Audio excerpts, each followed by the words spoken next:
We're going to talk today about how chronic pathogens can interact with our minds. Some of us are familiar with PANS and PANDAS, pediatric acute neuropsychiatric disorders, and PANDAS the same, just prompted by streptococcus. And we're going to talk through an adult case of that today. I have Lesley with me, and we're just going to go through her experience of an onset crisis that was related to chronic infections and kind of peel back the layers and walk through her experience in traditional medicine, in traditional psychiatry, and moving into addressing her chronic infections and just talk about where she is now. So the important thing I want us to all understand is that we can have these acute neuropsychiatric disorders, whether we're children. PANS and PANDAS starts with a P for pediatric, but this can also apply to an adult brain. And it can be infection driven. PANDAS is pediatric acute neuropsychiatric disorder associated with streptococcal bacteria. So that is more driven by the chronic infection streptococcus. I find that those cases are complex. It's not usually just one infection, and that truly we think of brain health as something that's psychology or psychiatry dependent, but your brain runs your whole body. It directs everything, and the brain is still a part of our physical health. And so certainly we can have brain symptoms that stem from physical issues like chronic pathogens. So Lesley and I are going to kind of get into her experience. And I do want to disclose before we get started that Lesley and I have known each other for years. We've just been like church adjacent friends. Her girls and I have a relationship too. Her girls have watched my children, but Lesley and I worked together in 2021. So a bit ago around thyroid and fatigue, energy concerns. You came to me then with digestive complaints. You were kind of in that perimenopausal phase. And we were just kind of doing a normal, like, let's work on my health. I'm in a good season for that. And that's what we did then. But as we got into things, we did a lot of cleanup, and then a few years later circulated back. And the other things I do want to share is that Rachel, your oldest daughter, is my practice manager at this point. She has been for 2.5 years. And she came to this work by doing an intake just like you did, where we were working on some thyroid things, working on some general health, and she found such profound change.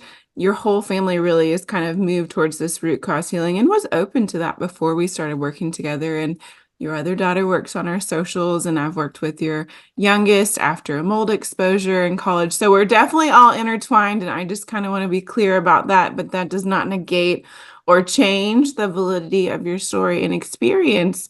And I think in a way, it's been such a grace that we have a crossover experience, because at the time that you really were getting more sick, I wasn't really predominantly involved in your care. So let's kind of like rewind to maybe just some health history for you. You had Hashis younger in life, some thyroid stuff. Kind of set the stage for us on like, what did your health picture look like before the crash happened? Everything was kind of moving along. I had, of course, with age, things were changing. Mhm. The perimenopausal component was there, and there were some, night sweats, sleepless nights sometimes, but rare. Minor anxiety, but I mean, it was minor. But yes, some digestive issues, weight gain, sometimes lack of energy or some fatigue issues. But really and truthfully, I had a very full life.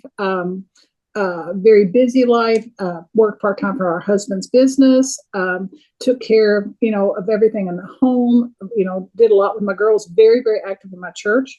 Of course, then went to 2022. We found out that year that our middle daughter was pregnant with our first grandchild. And of course, there's just tons of excitement with that. And of course, prior to that, we had done 2 weddings, lots of busyness with that, and showers. And I mean, I was always just in the midst of, just always pushing hard. But I always recovered fine from it, and kept going, kept going. You would sometimes, occasionally when we would meet, you would say, we need to kind of work on diet and this and that. But I just kind of continued to I would do a little change, but nothing drastic. You would still try to encourage me. But and like I said, when 22 came and our granddaughter was on her way, There was, like I said, big shower that year, lots of help with getting their home ready for the baby, just the normal go, go, go. I would host events here, and I never did anything small. I always had to do it the biggest way possible. Kind of, again, not always putting my health as a priority, but I still was doing fine. And then I did go through menopause. Really in 22, really fully in 22, and all the big changes with that. And then, of course, September came when Remy was due, and there were many, many, like I said, July was a lot of activity getting things ready for the baby. Shower, like a huge shower, lots and lots of prep for that. Lots of pressure, and a lot of it was self-induced. And then, like I said, September came, and when she came, I remember there being many, many days, even prior, doing lots of cleaning, helping at their home. And then when she was born, we were up like 36 straight hours with the birth. And we endured it fine. We thought we did. We remember coming home thinking, I've never slept so hard and so good, because we'd been up with her birth. And then, of course, was right back over there to the hospital. And then over when she came home to their home, stayed overnight with them a couple of nights so they could rest, getting up with her during the night. We took turns. Something I never thought that would be hard for her at the point. I guess at that point I was, 56. I didn't think, well, that's not a big deal. I can handle it. That was September 28th and 29th. Around that time, everything seemed to be going fine. But then somewhere, and then we celebrated Summer's birthday, my daughter who had the baby, on October 4th. We had a big dinner at their house. We grilled out, and fixed a gluten-free dessert, all the things we were supposed to be doing. But somewhere between the 5th and the 12th, we don't know. We tried to nail down the exact day. I woke up in the middle of the night, in just the worst panic that I had ever felt in my life. I had experienced a couple of panic attacks in prior years. In 2000, I want to say 2009, after the death of a really close friend that we had been really helping them through that crisis. Experienced my first one, and in July of that year. And then I had a few here and there, but they were very manageable. With that attack, my doctor did prescribe back in 2009 some Xanax, because she said I was having flight or fight. And they very much managed it. I would take maybe a half of one and it would be gone. And I would have a prescription of 30 pills, and I would hardly ever use even a third of it. I mean, I would never hardly ever have to take it. This went on for years. I hardly ever had one, but if I did, I'd take a half of one, drink a little bit of a protein drink, and it was over. This particular night, when this panic happened in October of 22, I took a pill, but it didn't phase it. Matter of fact, it made it probably a little worse. And basically from that time on, I mean, profuse sweating, extreme fear. I could go on. Breathing was difficult. I mean, everything was just, my body had become like an ultra overdrive in a matter of minutes. And I remember praying and trying to just really calm down and breathe. But my body was just in such a state at this point. It's hard to, it's like what you and I said, my health is almost like in a matter of a minute, it completely collapsed. And it never really eased. I mean, every day I felt like I was going to jump out of my skin to the point where I could not hardly stand how I felt. It was just, and it was so difficult for my family to see, and they wanted to help me, but they didn't know how. I didn't know how to help me. I tried changing, like, so we cut out sugar and let's try to, go to bed earlier. Let's try some melatonin. Because at that point, I quit sleeping. I did not sleep for weeks. I mean, maybe an hour or two here and there, but I went many, many days with almost no sleep. No appetite whatsoever, could not eat at all, hardly. I had to eat just to survive, but that was every bite my arm would shake trying to put the food into my mouth because it was such a difficult um, place to be. I just couldn't stand the thought and smell of food. Um, I could not drive. I was unable. I worked part time for our family business, and I basically had to almost completely quit doing anything that I was doing for that. Unable to really see folks. I mean, I'm a social butterfly. I love being around people. My kids, they would come and try to be in my aid, but I could not almost stand to even be around them. It's not that they were doing anything wrong. It's just I was so nervous and so anxious that I could not even begin to stand to be around folks. There were people that would come just to be here with me because I was so, they didn't want me to be alone, but I just did not want to be around people. Yeah. I was unable to really go to church at the beginning. My husband teaches in Sunday school class and has been for 30, almost 34 years, I think. I had never hardly ever missed. I didn't go for, I think it was almost a year. I mean, I quit going because I just couldn't even get out of bed to get ready to go. It was just the strangest season, the strangest thing that's ever happened to me, the scariest thing that's ever happened to me, the most unexpected. And I thought, what did I do wrong? Or I should have done this or done that. And finally, you and I talked a couple of times in that time frame in October. And you were, and at this point, you were still trying to explore what you thought might be going on, and you were learning things as you went. But I was just grasping at any kind of help I could get. So that is, I mean, there's so much more we'll say, I'm sure, as we go along here. But that was just the beginning of what's now, I guess, 19 months of trying to regain my health, which we are doing, where you and I are in the process of doing right now. Yeah, so at that point, when you came to me in October, I can look back now in hindsight and see when we originally worked together, testing kind of showed an overactive immune system. There was some strep and staph in the gut. There was a little bit of digestive dysfunction. You had that thyroid history where half your thyroid was removed many, many years ago. There was some elevated insulin, some inflammation markers, but it was really in October of that year where things peaked. And I can also look back, and we're just coming off of an episode about triggering events, and we can see there was menopause, so a big hormonal shift. There was a life stressor, even though it was a good stressor of welcoming first grandchild and celebrating and doing all those things, those still are stressors. And then there also had been some UTIs. When you first came back to care, we had all those complaints and symptoms that you just shared, but you'd also kind of mentioned, like, I've been dealing with some UTI discomfort since September, but it tests negative, but I don't feel great. Something's just not right. And you were having some ringing and whooshing in your ears, and that was a new situation. And at the time, we tried to bring in some like get this body stable kind of foundational things. You cut sugar all the way, which was something you'd never been willing to do, and you were like done with it.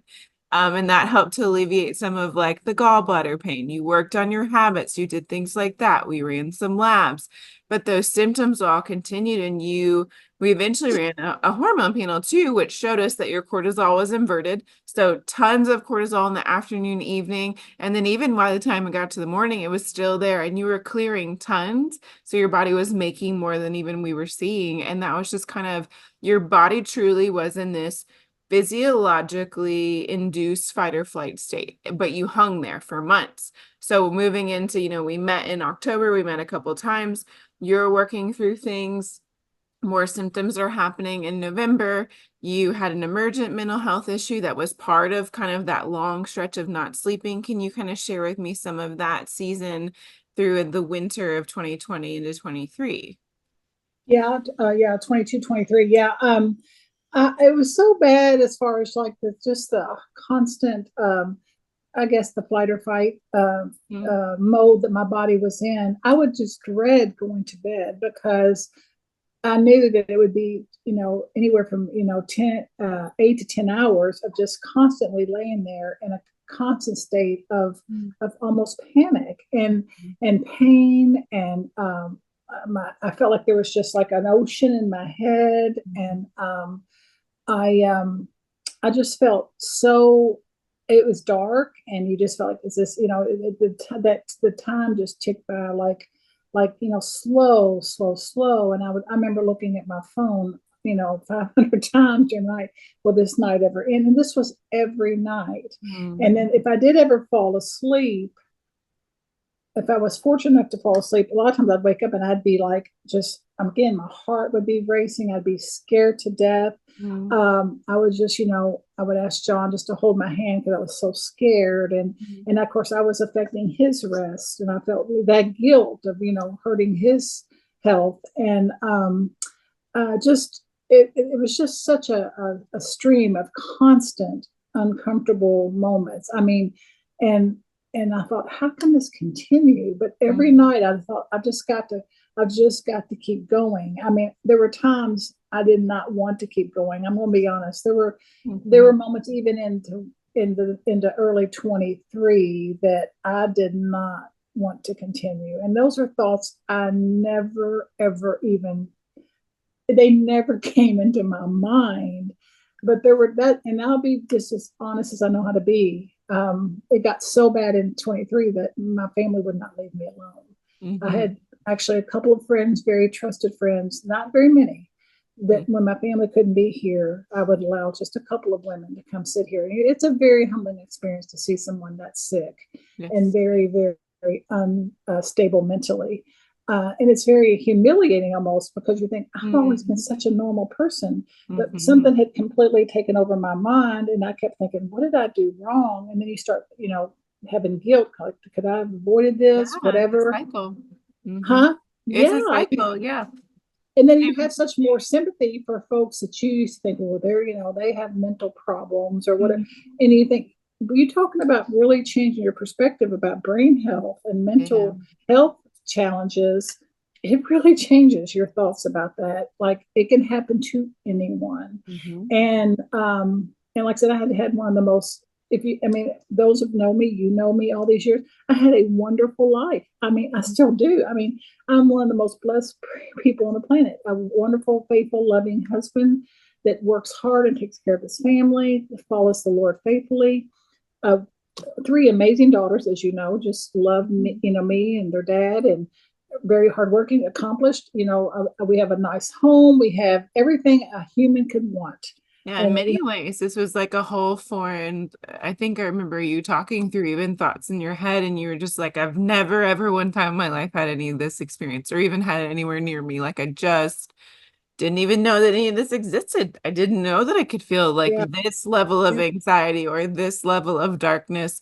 And it is bizarre, having known you since I was like in my early 20s, maybe longer than that. Like, you've always been very social and very peppy. And so when we saw this stark change to like an antisocial and like a very, very small, everything was fearful and scary, and it was fear of like more symptoms, but it was fear of all kinds of things. Like, it was very, very bizarre and very onset. And in this phase, you were rightly so, we were meeting here and there, looking at labs here and there, but it needed more support. And so some of the things you tried during that time, I know you visited a PCP, so you saw like a family doctor, and that started kind of a new phase of looking into medications to help support this. So what are some of those things that you tried in that season, and where did that bring you of trying to reach out for lots of different resources just to help you get symptom relief?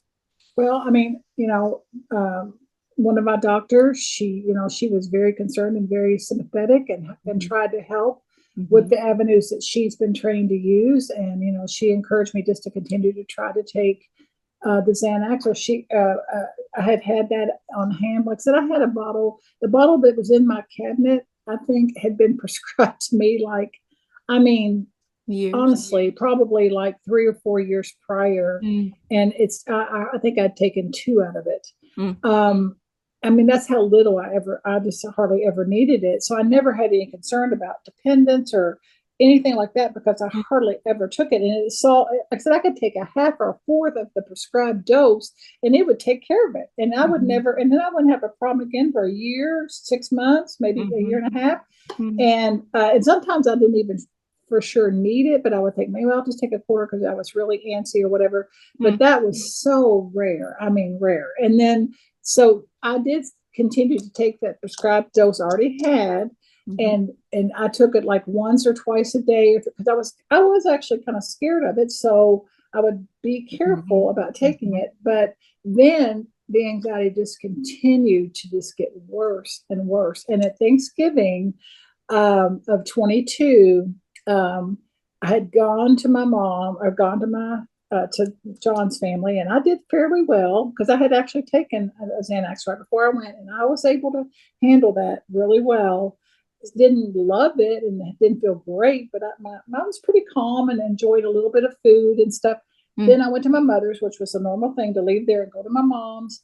And I remember when I got there, things began to really collapse. And I was just at a point where I thought just a almost a hyperventilation, and I didn't want to ruin everybody's Thanksgiving. Mm. And I remember thinking, I'm not going to take any more medication because obviously it didn't last. Mm. So I just told I stayed there an hour and I tried to choke down a little food, literally almost made me physically sick to eat. But Mhm. I didn't, I was trying to enjoy and go through the motion. Mhm. And after an hour, I just told my family, I remember going back to the bedroom while they were getting food on the table. I Mm. remember thinking, God, just please get me through this. Please, please, please let me get through this. Mm. But I literally could stay an hour. And I just said, guys, I've got to go home.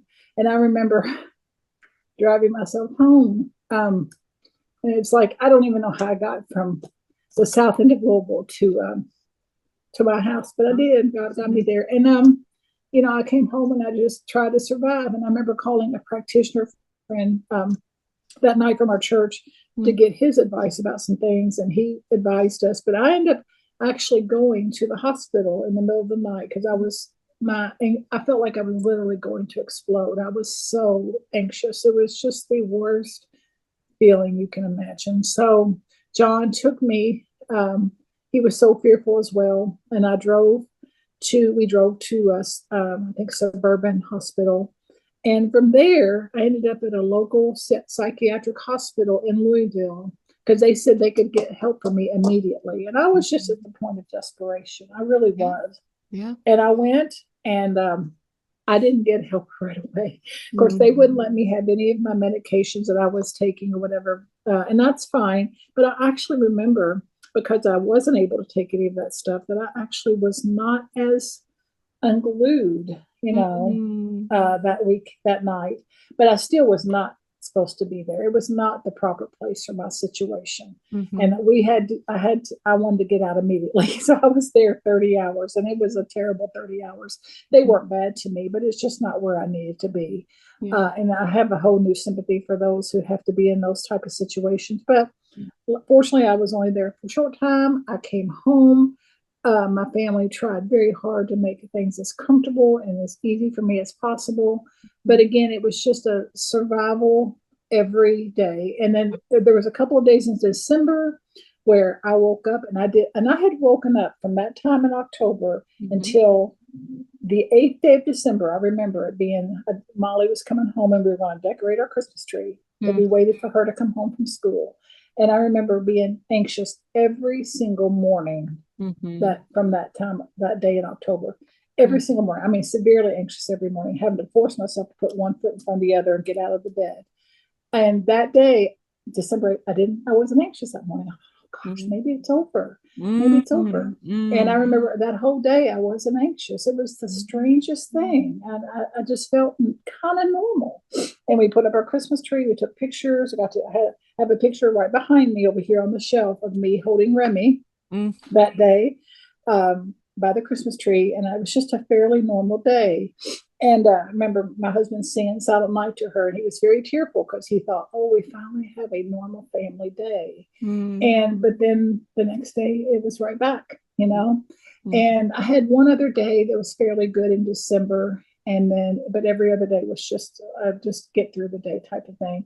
I Yeah. remember going to Christmas at my mom's, and I made it through, but even opening every gift was like trying to dig a 20-foot trench. I mean, it was just everything took so much effort. And then by then, though, I had actually seen a psychologist, Mhm. or I guess a psychiatrist. Uh-huh. And of course, they're let's just be honest. Most of the time, they are just trying to manage symptoms. It's symptom-based care Of a brain and and a of the brain only. brain and of the brain and the brain only. Mm-hmm. And that's what they know, and that's what they've been trained to do. And they have done many. They've helped people. Let's not say they haven't done any good, because they have. For But sure. in their situation, they want to prescribe medication. Well, Yes. I hadn't slept. And this actually happened right after I got home from the psychiatric hospital. I saw this doctor, and Mm-hmm. he's a great doctor. But he prescribed 2 psychiatric medications, a very, very high dose of a benzo, which was Xanax, a Mm-hmm. 3 milligram long acting dose, Mm-hmm. I think 3 times a day.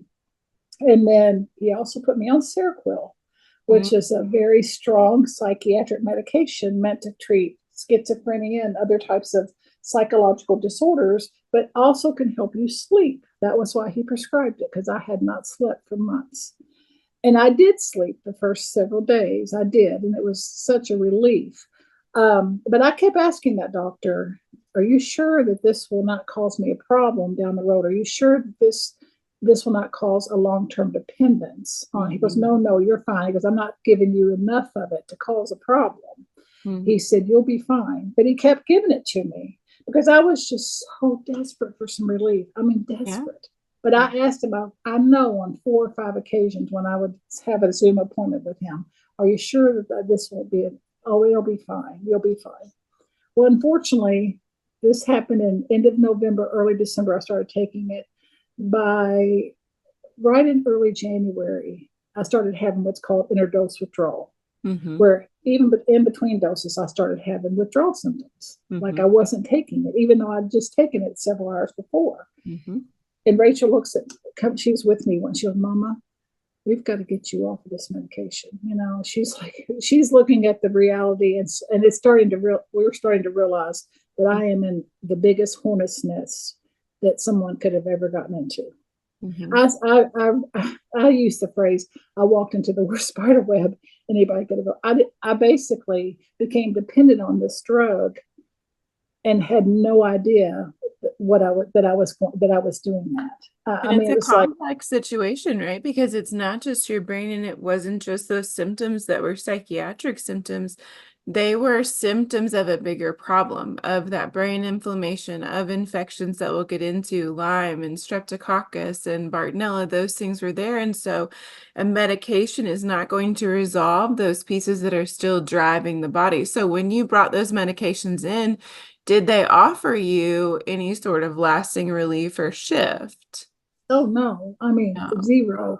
Matter of fact, I mean, in prior times before my health completely went away, I mean, just completely uh, deteriorated, they Mm-hmm. did help because I was not in the acute state like That's I good. became in October of Very 22. So complex. the medications would help in a very small amount. Mm-hmm. It would solve the problem. But now things are in such a different place in my physical and mental state that the medication not only did not help, they actually just completely exacerbated my problem. And Mm-hmm. I thought, I'm so sick and I'm so desperate for someone to help me. Mm-hmm. But the medications and things that they were given to help me were actually, I mean, yes, the Seroquel did give me some relief and sleep, but that didn't even last very long. And Mm-hmm. then you have yourself actually, and I don't think I really became extremely dependent on Seroquel, but there was still going to be a time that I had to taper off of it, Mm-hmm. because you can't just stop taking that because it's a very strong psychotropic medication. And I'm like, I cannot believe that I'm in this. I looked at myself in January, and I thought, how did I get here? I went from Mm-hmm. September 28th. You think about that day when I'm watching the birth of my daughter, so graciously allowed Rachel and me to be in there with her and Aaron to see Remy be born. And it's like something I've never experienced before. Mm-hmm. It's you're on top of the mountain. I remember all my friends are texting me, "Tell me about her. What's she like?" And I was just gloriously clamoring and all the joy of being a new grandmother and sending pictures and videos. My life Mm-hmm. was like at the top of the mountain. And within, September 28th, probably January 24th, when I began the start of my taper off of the Xanax, I thought, how in the world did I get here? I Yeah. mean, what is that, 5 months, or something, 5.5? I mean, my life had completely fallen apart. Mhm. And so it was just the most, it was just the twist of ironies that you can't even imagine happening to you. But Mhm. again, there's so much now that has been revealed to me through what you've shown me, through what the Lord has shown me, through my friendships. And there's so much that I've learned that God has used this for that Mhm. I had no idea the path. And I said this to a friend on Facebook last night. This is a path that I would have never, and I had planned to say this. Absolutely. Yeah, this is a path I would have never chosen, Mhm. but it's No a one road that would. I would never not choose now, if that makes sense. Mhm. Because what God has used this for, I just want to make sure I make this clear. I was in hell like no human.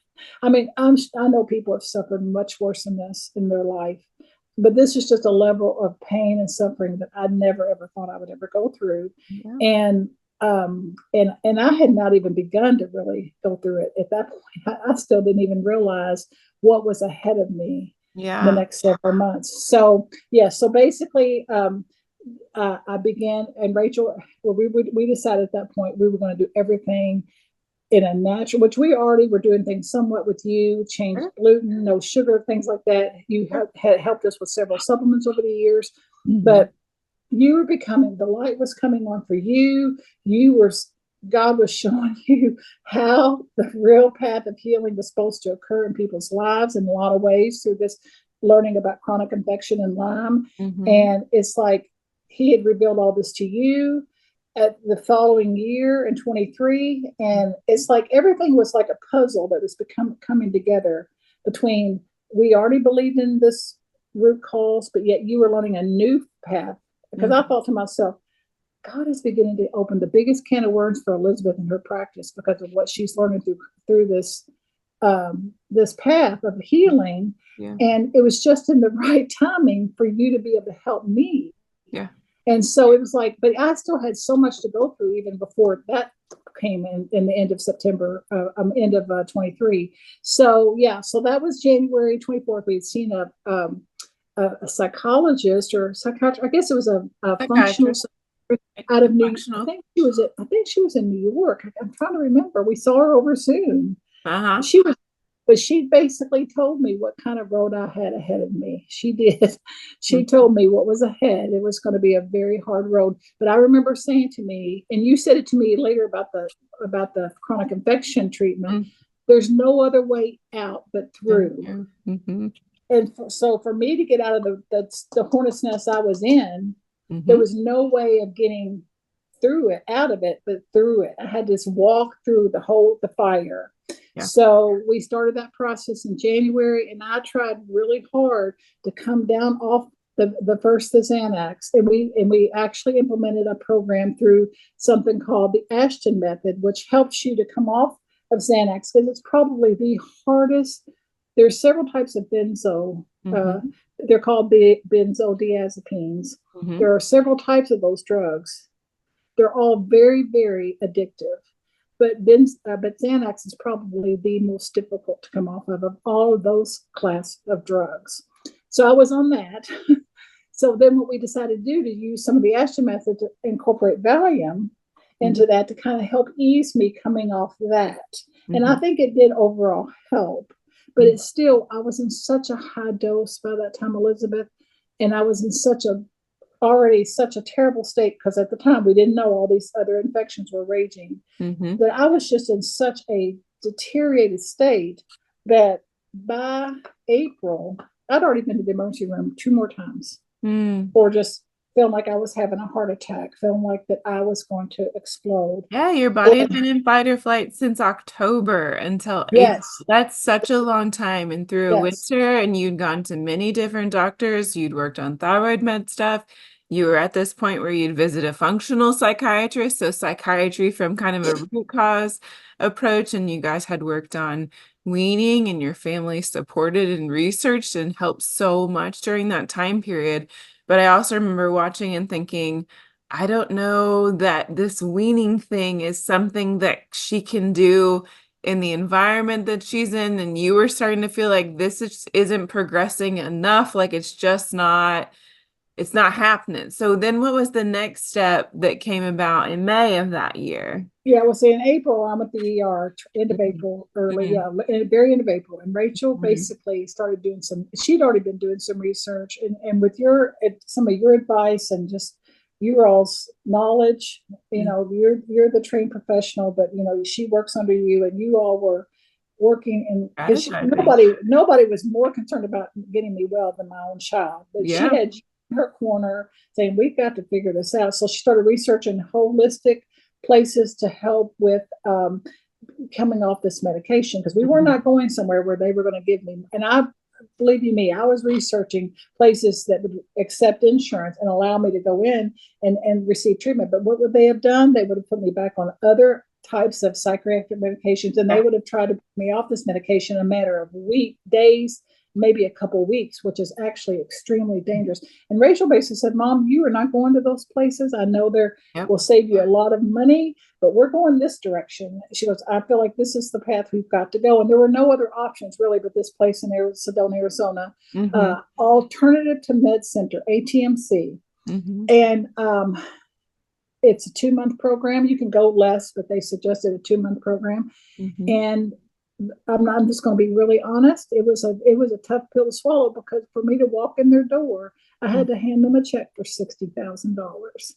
Mhm. That was more than my first house, and it was out of pocket. It was out of pocket. You Gracious. know, Yeah. yeah. And so, to have $60,000 coming out of your pocket, As a John risk. was like, I don't care what Yeah. it costs. We will spend whatever amount it takes to get you well. Mhm. And there's a lot of guilt too of having to dip into But our Leslie, that was so retirement. brave because you didn't even know that you would get well. You have to make a $60,000 commitment with no true guarantee that 2 months would bring you No, through a process or discover no. for you what was there. You were committing to deep detox and working through their methods, and here's my money. And what happened after that? Yeah, so like I said, the girls, I mean, it was like the 2 days before I left, I had it's like my health kind of leveled. It was like an answer to really God's prayer. God had just granted me I felt like Wow. this is showing me that I was supposed to do it, because my health kind of leveled out. And I wasn't terribly anxious. I had to fly, Good. halfway across the country. I had to pack a bag for 2 months. And of course, Yeah. my family was, I mean, you talking about in the trenches with me, packing my bag, buying me new Very. socks, buying me new Mhm. this. Let's Yes. go to get some sweatpants. Let's make sure you're comfortable. They said, you just need this. You don't need makeup. You don't need Mm. anything. So I packed my bag. John booked us some flights. And we flew on May 9th of 2023 to Sedona, Arizona. And so it was the hardest day of my entire life, to leave my family, my home, my grandchild that I had hardly got to hold.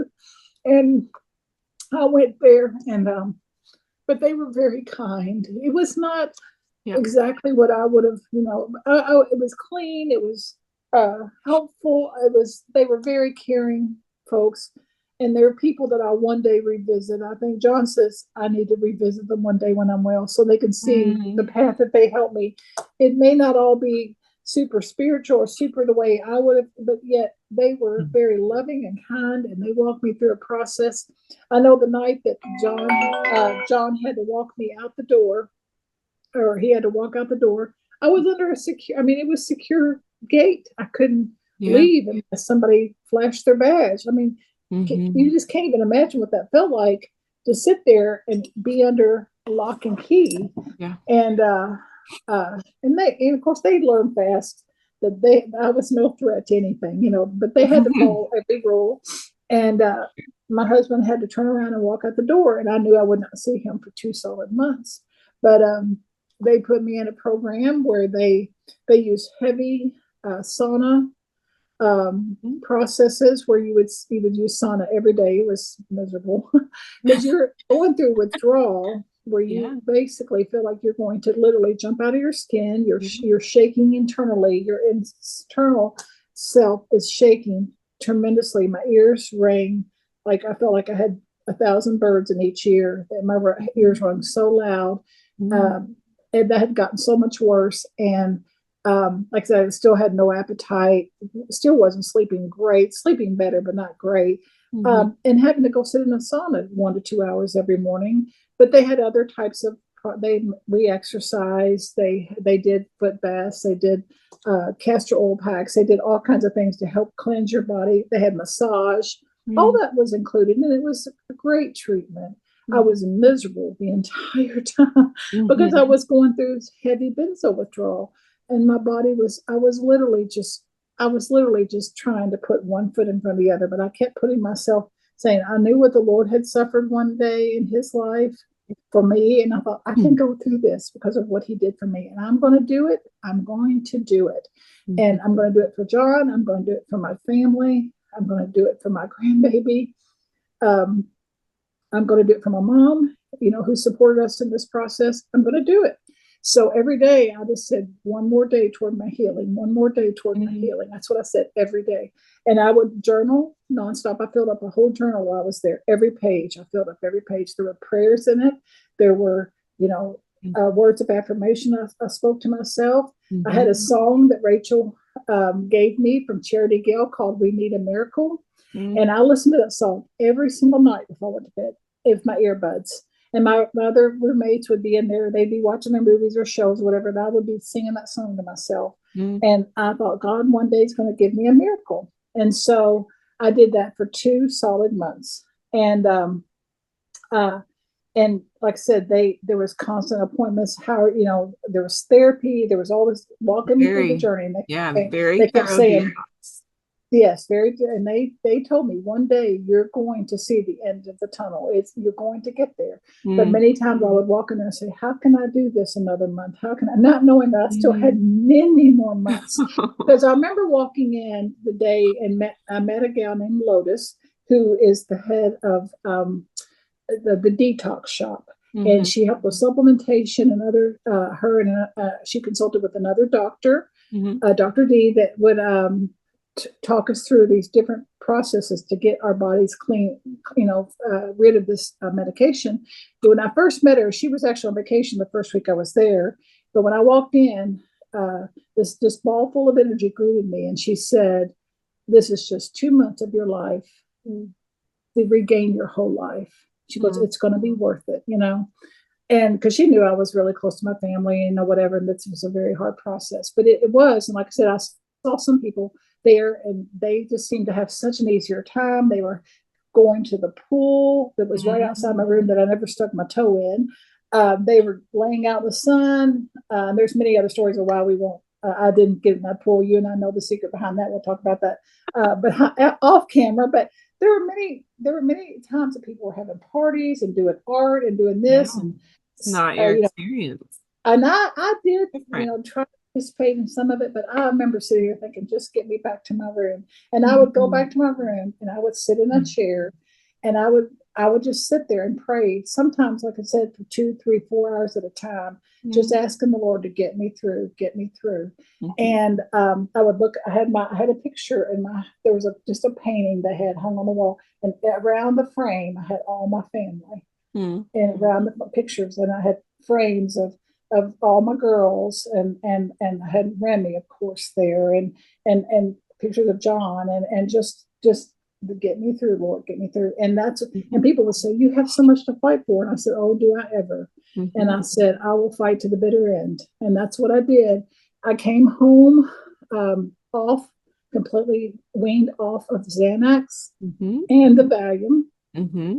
Unfortunately, could not get off of Seroquel yet. There was just too much demand on my body at that point.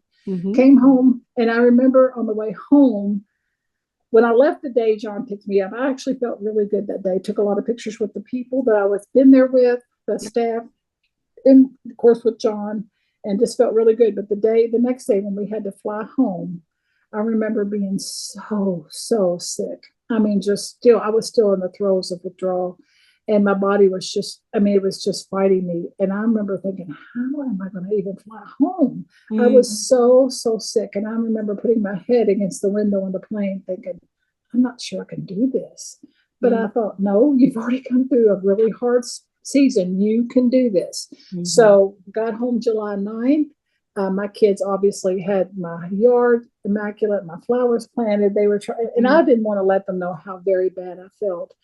We actually went to Chewy's, my whole family in Louisville, my mom, my sisters, everybody wanted to see me. And everybody's in such a celebratory mood and happy. And I remember thinking, you just got to put on that sweet face and you got to just suck it up and act like everything's good. And I remember thinking, it took everything I had to even eat. I was still so sick. And but I made it through, and I wanted to be able to enjoy them. So I got home and just knew that I was in a safe place, and that it was going to be uphill from there, but it was not going to be. And I didn't even know, of course, like I said, you and I had not even really, the light had not come on completely for both of us at that point. And I didn't even really realize what was still ahead of me, but I knew it was uphill.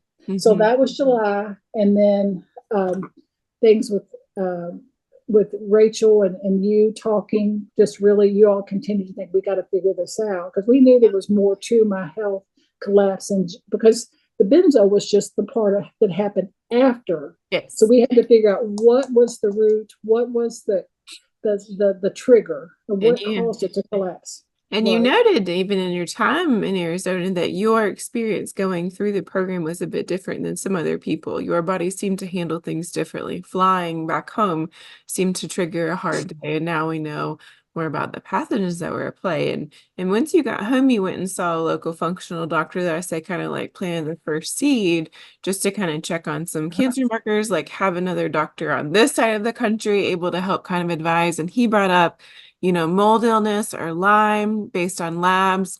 And we kind of, Rachel comes to work and I'm kind of tertiary to your family. And we would talk through, well, could there be mold in her environment? And I've been to your home and I have lots of experience with folks in mold illness and all the questions to ask. And I was just like, I don't know. I'd be really shocked if there was mold there. And that just kind of continued. And while you were gone, I had experienced my own acute run-in with the tick, and had gotten sick pretty quickly and was learning a lot and had gone back to school. And over those couple of months of listening to Rachel share your story and your experience as you were going through detox and when you came home, the light bulb just kind of turned on for me that there probably was more there to what you had going on.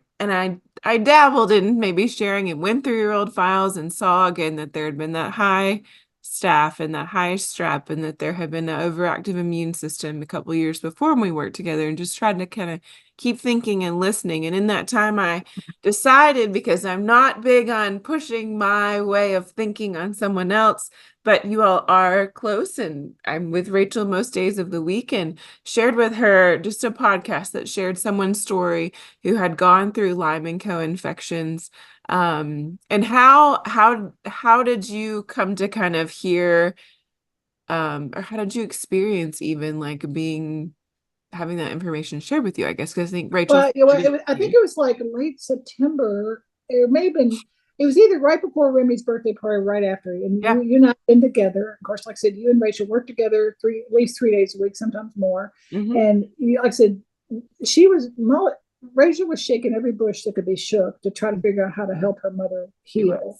And like I said, who else could she have in her corner but someone who's doing the same thing for her own health and for the health of people that she would work with in her practice. And so you and her were just like doo, doo, doo, doo. And so y'all actually, Rachel, I think she called me or texted me. It was on a beautiful September day, and she said, "Mama," she goes, Liz and I have just sent you this podcast about someone who has gone through immune therapy for Lyme and for other co-infections. And we think this is what's wrong with you. And she goes, she was already so convinced this was it. You all were like, this is it. She goes, "Mama, you're going to be okay. You are going to be okay." And so I was like, okay, I'm excited. So I remember listening to it, to this gal's podcast, this woman, very articulate young woman, who had been through such a journey, and just she had Lyme, and she'd had other I think she had EBV, she had strep, she had other things. She Mhm. had the ear ringing, she had the anxiety, she had almost everything that I had. And I'm thinking, Yeah. oh my gosh, somebody else has gone through this. Obviously, I don't think she had the benzo issue in play there. She didn't have to go away, whatever, but she still was very, very sick. Yeah. And I remember her talking about the journey that she'd gone through with immune therapy through another practitioner, and how successful it had been, and Mm. how she was well, and that she felt like she had not felt in years. She goes, I'm not even sure I felt this good before I got sick. And I'm like, oh my gosh. And I remember thinking, oh my gosh, oh my gosh. And so Summer, I sent it to Summer because we know my Summer has had her own health Yeah. journey for many, many years. And what did we blame it on? Hashimoto's, thyroid, Mhm. the autoimmune issues with her thyroid. This is why she had constant fatigue. This is why she had constant neck pain. This is why she had constant, just brain fog, just never felt good. Yeah. And I sent it to Summer, and Summer said, Mom, it was like the biggest light bulb that had ever come on in our life, Yeah. probably ever, as far as our physical and mental health. Yeah. And she's like, this is it. This is it. Mhm. I'm like, I Really? know it's it. And at this point, after we had already spent, I mean, the Yeah. the amount we spent for Arizona was really still a drop in the bucket compared to what we spent on other practitioners and Yeah. other A journey. medications and supplementation, and I mean thousands and thousands of dollars.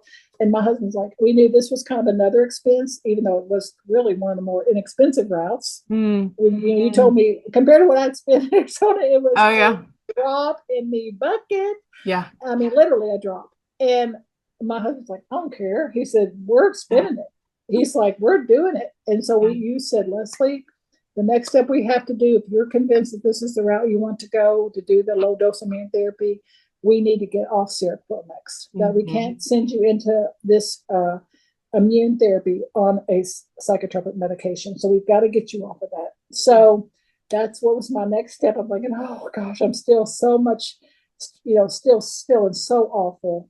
But Mhm. I had to get that one out of my system next. So that was in October of 23. You know, made the decision we were going this route in September.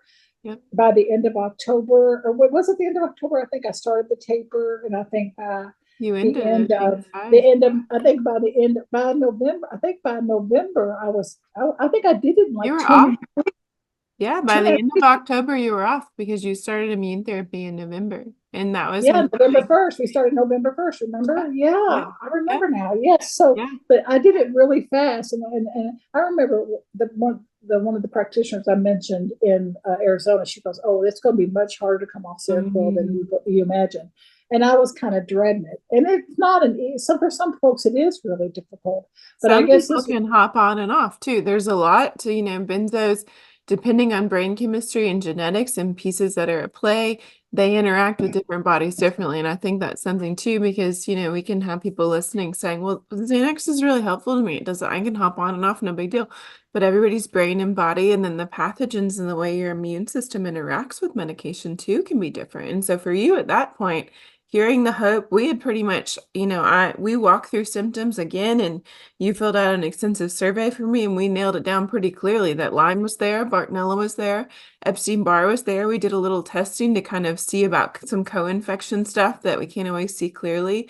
Or they look like, some of those Lyme co-infections can look like Lyme. And so we want to make sure that they're not there. But in that time period, once you kind of had identified with the infections model and those particular infections, you were a lady on a mission. But also there was finally some sort of hope, because the other processes, I think, we have to do this right now because this is where we are. We have to get rid of these meds because we got to get off of them. But there wasn't really a hope, or I would say like a deeper identification with like the root cause. And at that point, you had that wind at your back, and you got off the Seroquel within like a month.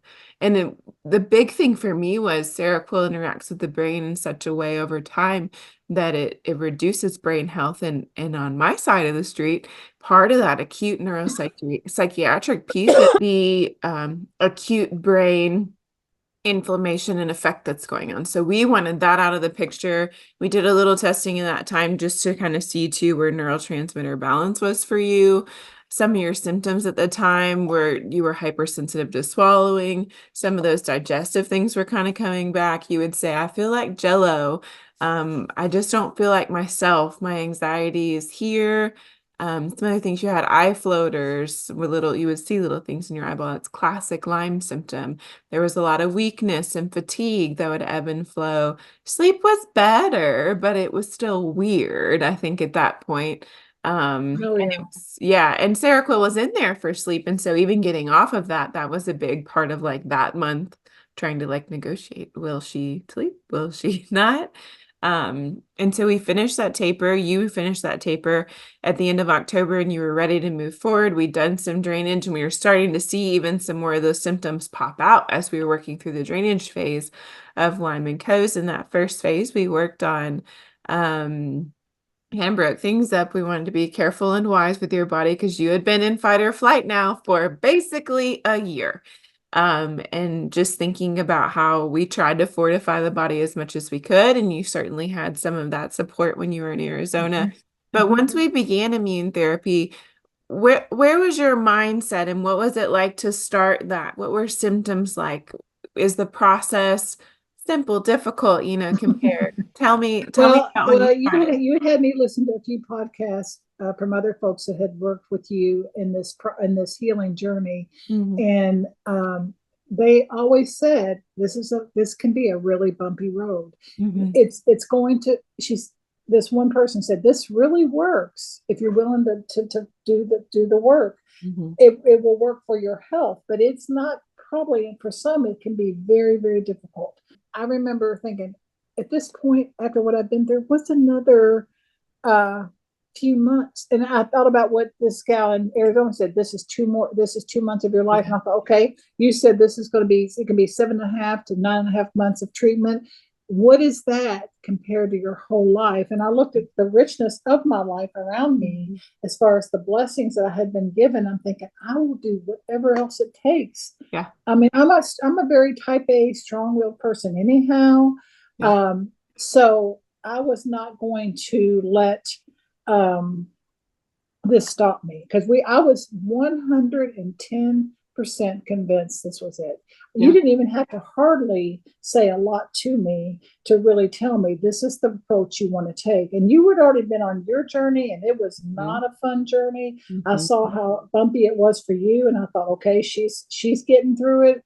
Still mhm, wasn't real fun some days, but you were making it. You were still raising your two boys, running your mhm, household, running a very successful practice, helping tons and tons of people heal. I thought if she can do this with all that demand on her, mhm, and I don't have nearly that demand on me, I can do this. yeah, I can do this. So November 1st, and I'll just be honest, the first month was rough. I mean, it was mhm, rough.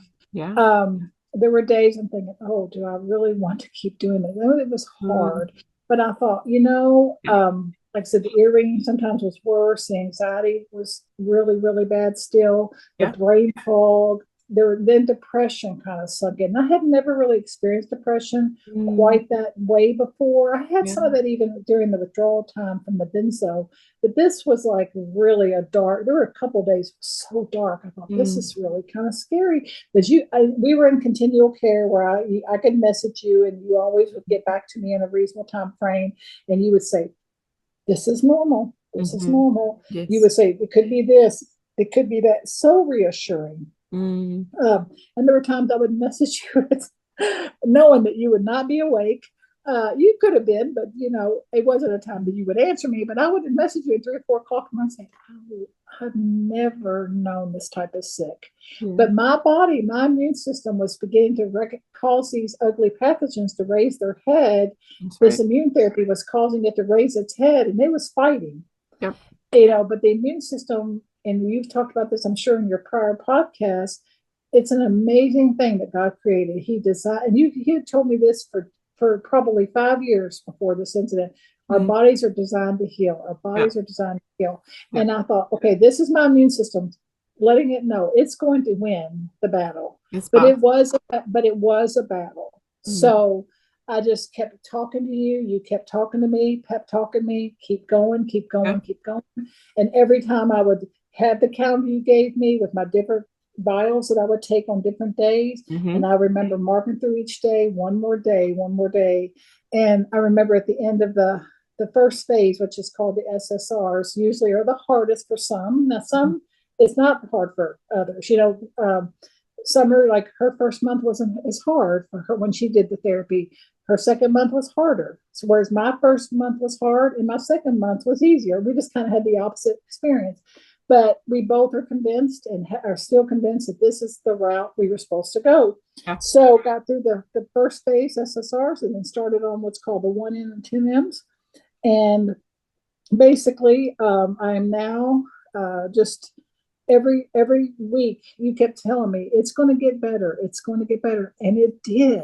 Yeah. And I remember when I started having 1, 2, 3, 4 mornings in a row, 5 mornings in a row, there was no anxiety, and I'm like, Yeah, we used to call them windows. We would call them, do you remember that when you were in Arizona? windows. You would call them windows because they were very short, fleeting times when you wouldn't have symptoms. And I remember you telling me, I feel like I don't just have windows anymore. I have whole days. It's like I have doors to like big amounts of time where I feel great.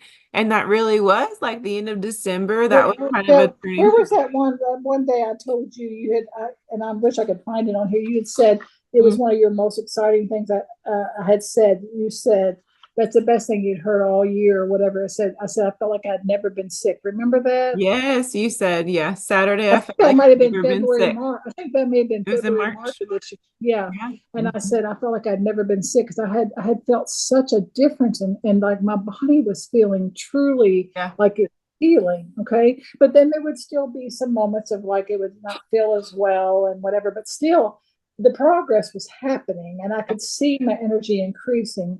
And like I Yeah. said, the biggest thing for me, the two biggest symptoms I had that were so difficult were and I would say the lack of sleep, but that had already pretty much resolved itself. But at this point was the constant anxiety Yeah. and even the brain fog that went with it and just my brain not being able to think Lyme. and the ear ringing. And Mm-hmm. I will say, with all honesty, at this point, the anxiety has almost completely resolved itself. And I'm still have one whole round, but I'm still just beginning the last round Yeah. with some of the. I'm finished with the actual immune therapy for the Lyme and And the Bartonella. Bartonella. Yeah. Finished with that, even though there's some drops and things I'm doing, but that's just minimal treatment. That's that you finish to make sure you get it all out. But the what's called the 10Ms for the EBV and the herpes and the strep, which my strep was, remember, off the charts. Yeah. Yep. So that's why Show. you said that's why you had the complete mental collapse was the PANS, the strep that causes the PANS. That's what was wrong because mine was like off the charts high. Yeah. Remember? Yep. And the Lyme too really did affect you in neuropsychiatric ways. Like you also experienced the body pain and the aches and to say aches feels so like basic. Like it's so much more profound than that. And the inner trembling and the shaking that can be attributed to Bartonella, EMF sensitivity. So thinking back to the day that you flew home from Arizona, entering back into like a very high EMF situation and your body was so tender, like, and the Bartonella was still there. We can look back and see lots and lots of places. We can also look back on the months of therapy and see where those pathogens were all showing themselves. The symptoms you had, even when you had air hunger for so long, that is a babesia co-infection of Lyme symptom. And that changed over those first couple months of addressing babesia, Yeah, because borrelia, I had Bartonella. air hunger almost. I mean, and if no one has ever, anybody listening to this has never experienced air hunger, that is probably one of the most scary ones I did experience. Basically, you're taking in full oxygen. I had the oximeter that I would use every day, and it would show my oxygen being anywhere from 95 to 99%. But Yep. yet my brain was telling me that I was not getting enough air.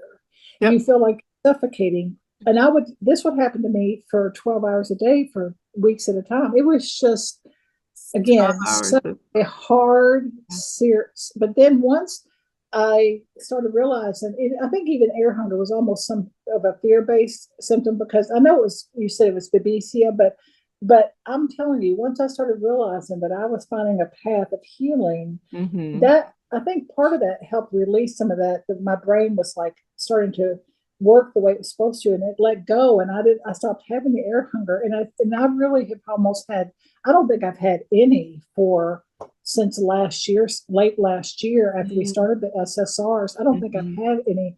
And you talking about a relief. And then, like I said, the last two symptoms that seem to really hang on are the anxiety and that and the brain fog and all, that has gotten so much better. I mean, Mm-hmm. I'm Mm-hmm. serious. You had given me some anxious drops, and I took those on and off for months. But I Mm-hmm. have a bottle right now that you gave me just to use as needed instead of Mm-hmm. like I was headed as a regimen. Now I just take it as needed. That bottle's still half full because I hardly ever have to take it. I mean, Yeah. I just am not anxious, and even when I think I need to be anxious, as I told you earlier, I just kind of like it's okay. I breathe. Mhm. I used to just immediately, whenever I had a lot going on, I would tense up. I would stop breathing. I would just, now I'm like, I'm not letting my body take control. I let go. I breathe. I, um, I just relax and realize that my body is okay and nothing's wrong and I don't have to stress out. And Yeah. if there's something going, if I need to complete several tasks, I'm like, I can't complete all those. So let's decide what's most important and let the rest go. I never could do that before. Yeah. But I know at this point my health is much more important and that stuff does not matter. Um, and so, the air hunger and like I said, that don't away the anxiety. I still do have the ear ringing some, and it can be very irritating. But I'll be honest with you, now that the anxiety is gone, that piece seems to be almost completely gone. Mm-hmm. And I contribute that to me dealing with the strep and all that. All that's gotten under control. And even though it's still got some ways to go, it's pretty much gone. The ear ringing does still. It's like it is kind of a buzzing. And then today I can hear it some, but I'm so thankful for the other to be gone that Yeah. I can deal. And I know you Mm-hmm. keep telling me just keep pushing on. There's It's still going to drop time. off. It's That's going to right. drop off again. It's going to drop Right. off because it's so much better than it was, Yeah. even though it's not gone. But We've been again, able it's to just look, at labs too and see some other things that have normalized on paper. Before you kind of had some iron dysregulation, your ferritin was super low and now it's normalized. Your TSH has been all over the world and back around again. You've been able to decrease medicine through this journey for your thyroid, and there's a lot more steadiness there. There's a lot of change, and I would say too that part of the immunotherapy journey, and honestly, part of what Lyme does is it's multi-systemic. That's how it works. That's how it functions in the body. It affects all systems and it moves around. Those are big keys for when I'm listening to identify Lyme. Sometimes I have a problem with this body system, then I have this, or I have pain here and then it moves. Those are keys, but part of the healing journey with immune therapy and Lyme is you get to address all sorts of things because it is a full body approach. We're looking at nutrients, we're looking at food, we're looking at habits, we're looking at mental health, we're looking at the way you talk to yourself. Like all of these things, we really need all hands on deck to heal a body. And I think for you, that is a place of freedom when you talk about you would do it again. Sounds insane, honestly, after listening to the last hour of all the things you've gone through. But truly, I think the part of this journey that has been dear for you is that it pushed you to heal in so many more ways than just yeah. healing your physical body. Oh, Yeah. I look at like daily tasks that I used to have to do. Just normal, make your bed, dishwasher, plan your meals, grocery shopping. I mean, I couldn't go to the grocery store. I mean, I couldn't go to the grocery store. I remember going back to the grocery store. Of course, I couldn't find anything because they switched the grocery store It's been so 15 long. times in the last. But I remember going to the grocery store and John's like, I'm surprised that you weren't stressed out. I'm like, I actually really enjoyed it. Yeah. I don't begrudge the daily task anymore because I'm so thankful that I'm getting well. I'm so much farther along and almost well that Yes. I can do those daily tasks. And I actually am thankful for a home to take care of. Mm. And not that I wasn't before, but it's just in a different. I see the flowers that I planted this year, and that I was able to actually shop for them. And I went to the flower shop here in town that my husband's good friends with one of the owners, and and talks to him on a weekly basis. And I told that gentleman when I got there, I said, I'm going to be here a while. I said, I'm slow. But I remember just taking my time and enjoying the beauty of the beautiful day. And I was there a long time. They couldn't believe how long I was there. But I bought the most beautiful plants, and I came home, and I had a little help from Aaron, my son-in-law, because he loves to plant. But I did the majority of it by myself, and they are so beautiful this year. And it has been such a joy, where usually it would just stress me out. I'm like, I did my own this year. I didn't have to come home to them done for me, which I'm so grateful they could do it for me last year, and I got to enjoy the beauty of that. But I still did it for myself. I hosted Easter, which I didn't get to do last year, and I'd done that for almost 30 years prior in my home. And this year we were able to host again, and it went off without a hitch. Well, I shouldn't say without a hitch. We did have one situation. My sister-in-law got injured, but that all, she's healing. She's back. She's healing beautifully and almost out of her boot. And then of course I hosted Mother's Day, and it went off beautifully, gorgeous day, and able to do the preparation that from my home without it stressing me out. I couldn't even attend those events before, much less prepare an event at my own home. Going to church has just become like, the support I got from my church family through this is something that can't even be put into words. Like the facility in Arizona, they told me that I received more cards of well-being than any other resident they can ever remember. And they said every day I got 4, and they were mostly from my church family, praying for me, telling me that, and text messages from them, and meals and rides, and whatever, bringing me to lunch. And I'm thinking, and one of the gals that sat with me during some of my darkest days, where I actually did contemplate self-harm. I hate to admit that, but I was so sick, and I was in such a bad place mentally. I can't even describe to you. There were times I actually contemplated hurting myself, and I hate to even have to say that, but I think it's important to be honest.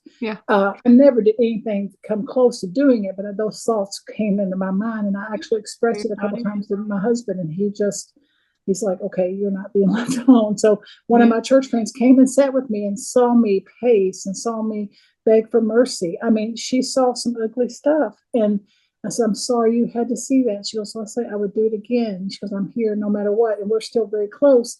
And I can't put a price tag on that. I cannot. It's something that is just beyond. And now I can't wait to be there every week, 2 and 3 times a week. I cannot wait, because it's like the greatest support system ever.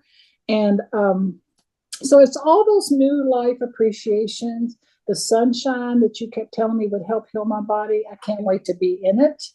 I'm in it hours a week. It's just a lot of things. It's just, like I said, I'm watching Remy overnight now on Mondays, because I keep her all day on Tuesdays. So she sleeps so well here. And I said, instead of y'all having to get extra early to bring her, just bring her here on Monday. She does beautifully here. I relish the opportunity to wake her up. Huge. You couldn't even be around her for a bit because she was the baby that made noise and it was bothersome. Like it was just too much. Where you're or I regretted that I had such guilt because of my sickness that I could enjoy her. So then it was actually a trigger, because it made me sad that I couldn't enjoy her. So it's just a vicious cycle. So now she stays with me, and then summer is now going to start some new employment where I'll be able to probably keep her an extra half a day or day. And I took her last night just on a whim. I took her to see my mother in the south end of Louisville. John and I just drove down. We only got to stay 2.5 hours, but I thought, you know what? We got to eat dinner with her, and my sister and her husband were there, and we enjoyed several hours. And when I say several, 2.5, 3 hours, and it was wonderful. She put on the biggest, little dancing show and laughing, and I'm thinking, I'm enjoying it. It's like I would not appreciate all that to the degree that I do now if I had not gone through this journey. And now you've given me the opportunity to share this story, and I'm just praying that the Lord will use this to. I hope people re-listen to this podcast over, not because it's about me or about you, but it's about helping someone find their healing journey. Because without that podcast, like I said, this gal, I think her name was Natalie.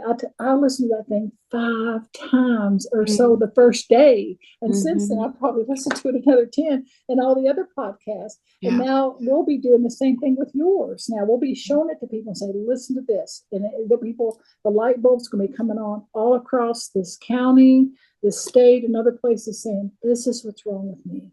Yeah. And if anybody is, you asked me to write down some things that were different. I mean, I think I basically already said it. Another thing, John likes to travel. And when he would try to plan trips before, I'd always think, oh, I need to do this, or maybe we shouldn't leave because of this, or, Mm-hmm. we got this going on. Now I said, plan the trip. Mm-hmm. Let's go. I Yeah. mean, I want to go and do it all. Yeah.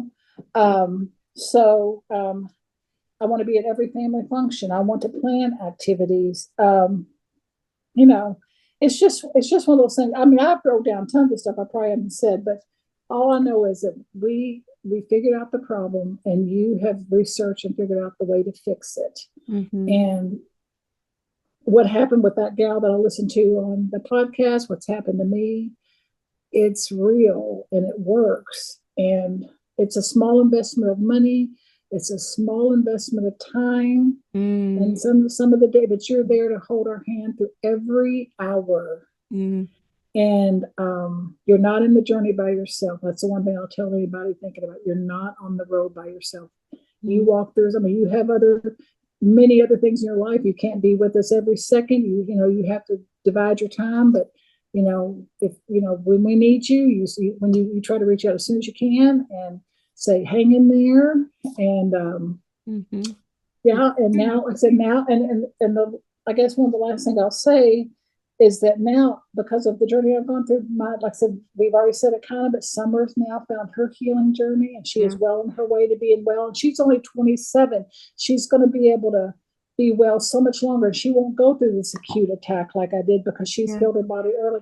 Rachel's going to be able to go through this journey, and probably eventually Molly will go through it. My guess is that I've probably passed it to all my girls in utero. Yeah. And then there's a good chance John has it too. I know he didn't want to hear that, but he's already talked about going through this therapy himself. We're Yeah, gonna start. when we talk through your history, we do find that you were really in a late stage Lyme place. And so Yes, your Lyme has been there for when we look through your health history and EBV, even with the loss of your thyroid in the 90s, like those infections for you most strongly Lyme had been there and would pop up from time to time, but it was that stressful but good stressful season and postmenopause that really shifted your body back into a place where it couldn't manage that and kind of brought you into that really dark season. And knowing you before, there was Lesley before, there was a super dark season, and now there's like radiating Lesley after, where you are back to the person you were before, but you are just so much better. Like you did all of the work. You didn't shy away from that. And I think too, one of the questions I like to ask, and I think in this episode it's kind of null and void, is how has you or your family loved you well while working through chronic illness? And I think the thing that's been cool for me knowing you before is that you let everyone love you well, and you yielded to the ideas, and you yielded to the process, and you let people care for you. And now that you're through it, I mean, the ability to love well or care for others well after you've experienced chronic illness, I think is just insanely different. I mean, I do it for work, but also it's wild. Your entire perspective changes. And I just love how much you were willing to be cared for, and you were willing to yield to the maybe this bizarre but super common, as we know, idea of Lyme and co-infections, because it is, Lyme is carried by many vectors, and bugs do reproduce, and climate change does shift how many bugs are killed every winter, and there's just more proliferation of these infections. And I appreciate so much that you are open on your journey to this idea, because it really made good of my own not good, really sick experience, and is making good for a lot of other people who can start to see themselves in your story and stories like yours, because we think of Lyme as this like bedbound, depleted situation, but it can also present in these neuropsychiatric manner acutely, predominantly. Once we get into it, you had other symptoms too, but this was the predominant thing for you. And I just really appreciate that you've been willing to be transparent and share all of the parts, because a lot of the things you have gone through, no one should have to go through. And they're terrible and awful and vulnerable. And I just appreciate so much that you're willing, because those things many people have gone through and we don't talk about or share. And without hearing, we cannot see ourselves in another story to be open. So I just appreciate your time, your effort, and your willingness to share. Yeah. Well, and I appreciate you just doing the work that you had to do because of your own illness. You were willing to, I mean, you were really willing to dig deep, and even when you didn't feel good, so that you could find out what was wrong for you, maybe for your children and their future, and your other family. And then now look at the many people you're going to help. And I want to shout this from the rooftops about this treatment, because it just solves so many problems if you get to the root. And like I said, it's not a quick fix. Like a lot of, we want a quick pill. We want to go to the doctor, write that prescription, give me a pill. And that's kind of what the route I tried to go, because that's what I've always known. But obviously it was the exact opposite of what I needed to do. And then I got myself, like I said, into the biggest mess. But again, I'm not faulting those practitioners. I want to make sure they did what they were trained to do and what they thought was best. And in some cases, it's needed on a short-term basis. And But for some me, people it was don't just have Lyme underneath of there, right? Not everyone has Lyme and co-infection. no. It truly was the cocktail of things in the state and the place your body was Yes, in. yes, The and ability of yeah, your immune system to be resilient or not at that time. yeah, and it just was not what I needed. And we didn't know. Again, we didn't know about the PANS diagnosis. So much of that stuff is not even looked at for an adult, like you said at the beginning of the podcast. So now it's like our eyes are open. So now when I see folks struggling with this, I have to be careful not to be like drinking from a water hose. It's like you don't want to make somebody feel like they're doing that when you just go like crazy trying to tell them all this stuff because you're passionate. But it's like you just want everybody to know and hear about how effective this is. And I expect nothing. I have 2 more months between now. I'll be finished July 18th, 2 days before my 58th birthday. I'll be completely finished with the actual vial. So there'll be some other things that you'll probably do to rebuild my body afterwards, some supplementation and so forth. But the actual treatment will be over with then. What a birthday present. And I expect it not to be anything but uphill from here, because I'm already seeing such differences in my health in such a positive way. It's beyond, it's like I said, I'm beginning to see that my health is actually going to be far better when this is complete than even before I got sick in October of 22. So it has to feel really good what you're doing. And I'm so glad we're not just practitioner patient, but that we're friends, and that you're, my daughter's employer, and you are helping her and you're helping my other daughter. And it's just such a good situation. I'm just so It is a thankful to very be. bizarre gift that we have all been given through a couple of wild crises, all Yeah, in we're gonna on have a stupid bug. we'll have some fun deck nights again soon, and we're gonna have some relaxation and through all this hard work. And I wish nothing but blessing on you, and thank you for going the long road with me, and you're gonna get to enjoy my healing journey even longer. So it's gonna be great. Thank you, Lesley. God bless.